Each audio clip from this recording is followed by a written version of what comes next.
আজকের প্রথম খবরটা হলো র্যাগিং, বুথ দখল, কৃপাকে হাইকোর্টের সমন, 19 আগস্ট শুনানি। সদ্য সমাপ্ত করিমগঞ্জ লোকসভা কেন্দ্রে বিজেপি প্রার্থী কৃপানাথ মাল্লার বিরুদ্ধে কংগ্রেস প্রার্থী এবং সিনিয়র অ্যাডভোকেট হাফিজ রশিদ আহমেদ চৌধুরীর দায়ের করা নির্বাচনী আবেদনের শুনানি করেছে এবং সাংসদ কৃপানাথ মাল্লার বিরুদ্ধে সমন জারি করেছে গৌহাটি হাইকোর্ট। সোমবার সমন জারি করেছে হাইকোর্ট। উল্লেখ্য, 2024 সালের লোকসভা নির্বাচনে 7 নম্বর করিমগঞ্জ লোকসভা কেন্দ্রের কংগ্রেস প্রার্থী হাফিজ রশিদ আহমেদ চৌধুরী বিজেপি প্রার্থী কৃপানাথ মাল্লার বিরুদ্ধে ভোট গ্রহণের দিন ব্যাপক র্যাগিং, বুথ দখল, অযথা প্রভাব উৎকুচ, ভোটারকে ভয়ভীতি প্রদর্শন করা সহ একাধিক অভিযোগ এনে হাইকোর্টে আবেদন দাখিল করেছিলেন। মাত্র 1.6% ভোটের ব্যবধানে হেরে যাওয়া হাফিজ রশিদ আহমেদ চৌধুরীও নির্বাচন বাতিলের দাবি জানিয়েছেন। গৌহাটি হাইকোর্টের বিচারক সঞ্জয় কুমার মেদি সোমবার কৃপানাথ মাল্লার বিরুদ্ধে সমন জারি করেছেন।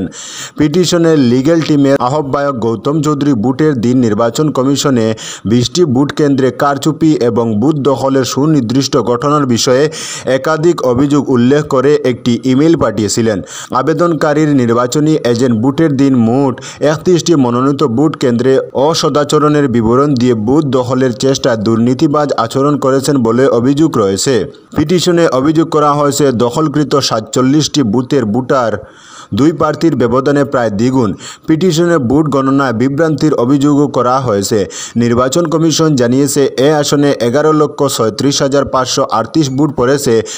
পোস্টাল ব্যালট যোগ করার পর এই সংখ্যা বেড়ে দাঁড়িয়েছে মোট 11,43,796। তবে গণনার দিন মোট ভোট পড়েছে 11,47,660টি।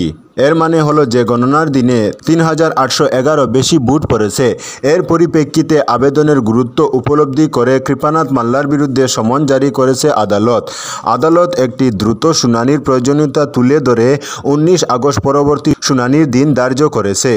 আজকের পরবর্তী খবরটি হলো বায়োমেট্রিক আনলক করাতে প্রথম দিন 3 শতাধিক আবেদন কাটলিছড়ায়। বায়োমেট্রিকে ঘেরাটুপে আধার স্যুট হাজার হাজার নাগরিক। আনলকের সরকারি নির্দেশে স্বস্তি ভুক্তভোগীদের।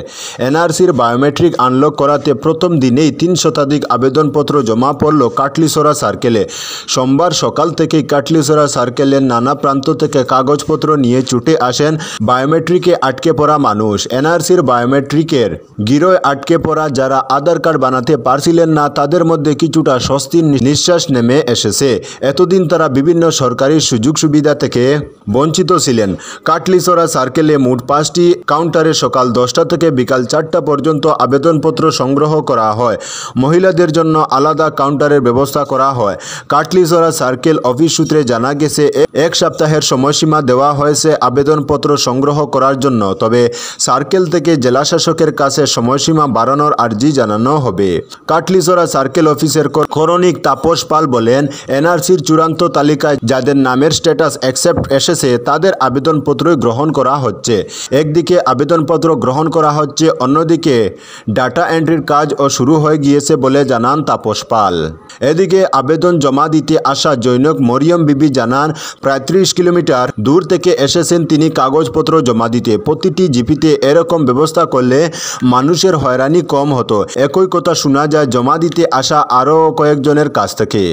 আজকের পরবর্তী খবরটি হলো পাতারকান্দিতে 144 ধারা জারি। শিক্ষকদের হাতে মার খেয়ে কলেজ পড়ুয়া গুরুতর আহত হলে পাতারকান্দিতে তীব্র উত্তেজনা দেখা দেয়। শনি ও রবিবার পড়ুয়ারা জাতীয় সড়ক অবরোধ করে প্রতিবাদ জানাতে গিয়ে উত্তেজনা দেখা দেয়। ঘটনাকে কেন্দ্র করে 2টি শিশির হয়ে যায়। কিছু পড়ুয়া কলেজ শিক্ষকদের পাশে দাঁড়াতে দেখা যায়, বৃহৎ সংখ্যক পড়ুয়া নির্যাতিত ছাত্রের পাশে দাঁড়ান।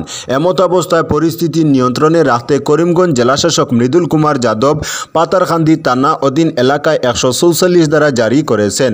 5 জনের বেশি জমায়েত হতে পারবে না, কোনো ধরনের মিছিল, অবরোধ বা কোনো কর্মসূচি নেওয়া যাবে না।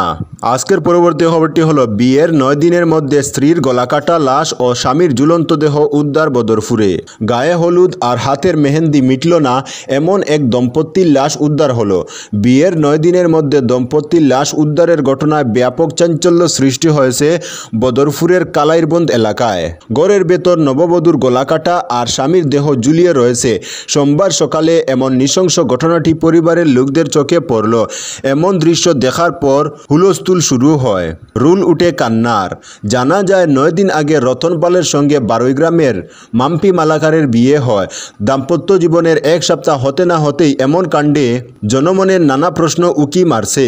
কেউ কেউ সন্দেহ দাম্পত্য জীবনে হতাশা নিয়ে পারিবারিক কলহের জেরে স্ত্রীর গলা কেটে হত্যা করে স্বামী ফাঁসিতে ঝুলে আত্মঘাতী হন।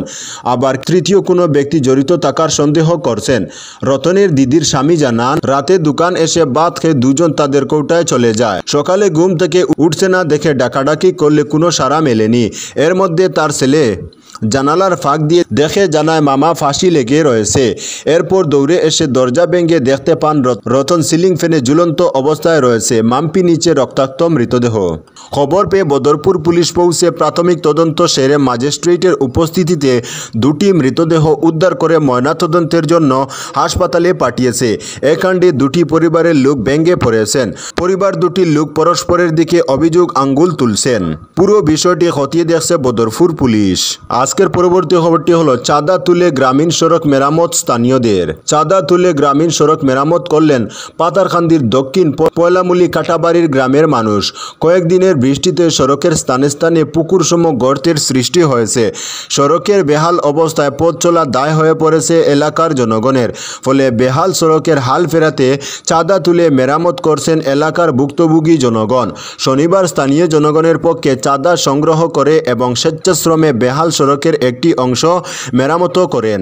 স্থানীয়রা ক্ষোভ প্রকাশ করেন, বলেন সড়কটি তাদের কাছে জীবনরেখা স্বরূপ, কিন্তু জনপ্রতিনিধিদের উদাসীনতায় এই সড়কের হাল দিনের পর দিন বেহাল হয়ে পড়েছে। শীঘ্রই সড়কটি সংস্কারের জন্য পাতারকান্দির সার্কেল অফিসার, করিমগঞ্জের জেলাশাসক মৃদুল যাদব সহ স্থানীয় বিধায়ক কৃষ্ণেন্দু পাল ও সাংসদ কৃপানাথ মাল্লার দৃষ্টি আকর্ষণ করেছেন এলাকার ভুক্তভোগী জনগণ। আজকের পরবর্তী খবরটি হলো 3 ঘন্টা কারফিউ শিথিল, মৃত্যু বেড়ে 174। বাংলাদেশে গত 5 দিনে কোটা বিরোধী আন্দোলনে হিংসার জেরে মৃত্যু হয়েছে মোট 174 জনের। প্রথম আলোর রিপোর্ট অনুযায়ী রবিবারও বাংলাদেশে 19 জনের মৃত্যু হয়েছে। তাদের মধ্যে চিকিৎসাধীন অবস্থায় হাসপাতালে মৃত্যু হয়েছে 7 জনের। এদিকে গতকাল কোটা ইস্যুতে সুপ্রিম কোর্টের রায় কার্যত আন্দোলনকারীদের পক্ষেই ছিল। তবে এরপরও আন্দোলন ও হিংসা জারি থাকায় আপাতত কারফিউ প্রত্যাহারের পথে হাঁটছে না হাসিনা সরকার। তবে সোমবার বাংলাদেশি সময় দুপুর 2টা থেকে বিকাল 5টা পর্যন্ত কারফিউ শিথিল রাখার সিদ্ধান্তের কথা জানান সে দেশের স্বরাষ্ট্রমন্ত্রী। এর আগে রবিবার মাত্র 2 ঘন্টার জন্য কারফিউ শিথিল হয়েছিল। অবশ্য স্বরাষ্ট্রমন্ত্রী জানান মঙ্গলবার থেকে ঢাকা জেলা, নারায়ণগঞ্জ, নরসিংদী ও গাজীপুরের কারফিউর বিষয়ে সিদ্ধান্ত নেবে স্বরাষ্ট্র মন্ত্রক। তবে বাকি জেলায় স্থানীয় জেলা প্রশাসন সেই সংক্রান্ত সিদ্ধান্ত নিতে পারবে। এর জন্য প্রতিদিন সকাল 8টায় বৈঠক করবেন সংশ্লিষ্ট জেলার ম্যাজিস্ট্রেট, পুলিশ সুপার সহ আইন শৃঙ্খলা বাহিনীর আধিকারিকরা। পরিস্থিতি পর্যালোচনার মাধ্যমে সিদ্ধান্ত নেওয়া হবে এরপর। আজকের পরবর্তী খবরটি হলো সিলিন্ডার বিস্ফোরণে মৃত্যু মহিলার। ভয়াবহ অগ্নিকাণ্ড, মৃত্যু ঘটল এক মহিলার।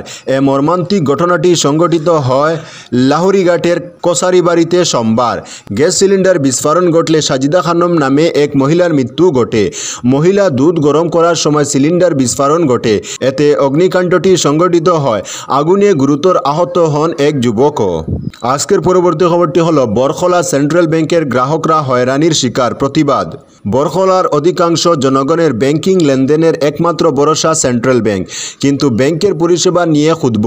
বিভিন্নভাবে গ্রাহকরা হয়রানির শিকার হচ্ছেন। সোমবার গ্রাহকরা ক্ষোভে ফেটে পড়েন। ব্যাংকে এসে মাসের পর মাস একই সমস্যার মুখে পড়লে তীব্র প্রতিবাদ জানান। কেওয়াইসি, পাসবুক আপডেট, আধার লিঙ্ক, নাম সংশোধন করতে গ্রাহকদের কষ্টের সীমা নেই। কারো 3 মাস, কারো বছর দিন অতিক্রান্ত হলেও সমাধান হয়নি বলে অভিযোগ তুলেন। এসব কারণে গ্রাহকরা টাকা তুলতে নানা সমস্যার মুখে পড়ছেন। এছাড়াও লিঙ্ক নেই, কোনো অসময় স্টাফ নেই, মর্জিমাফিক ব্যাংকের কর্মচারীরা ব্যাংকে আসেন বলে অভিযোগ তুলেন গ্রাহকরা। সমস্যাগুলো তুলে ধরে সেন্ট্রাল ব্যাংকের উদ্বর্তন কর্তৃপক্ষ। কাছাড়ের জেলাশাসকের হস্তক্ষেপ কামনা করেন সাজ্জাদ আহমেদ বরবুইয়া, মাধবী আচার্য, আসাই মিয়া, রুনা বেগম, আফিয়া বেগম প্রমুখ। আজকের পরবর্তী খবরটি হলো বাংলাদেশে ইতিহাস সৃষ্টি করেছে ছাত্র সমাজ, সংহতি প্রকাশ AIDSর। বাংলাদেশের ছাত্র সমাজ কোটা বিরোধী আন্দোলনে ইতিহাস সৃষ্টি করেছে। দেশের বিভিন্ন শিক্ষা প্রতিষ্ঠানে ছাত্রছাত্রীরা এতে অংশগ্রহণ করছে। ছাত্রদের পাশাপাশি কোটা বিরোধী আন্দোলনে এগিয়ে আসছেন দেশের বিভিন্ন মহলের মানুষ।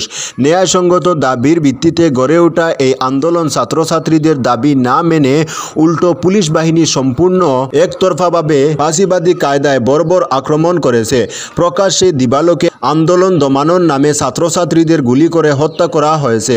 তো বন্ধুরা, আজকের জন্য এতটুকু। পরবর্তী কোনো নতুন ভিডিওতে দেখা হবে, তখন অবধি ধন্যবাদ।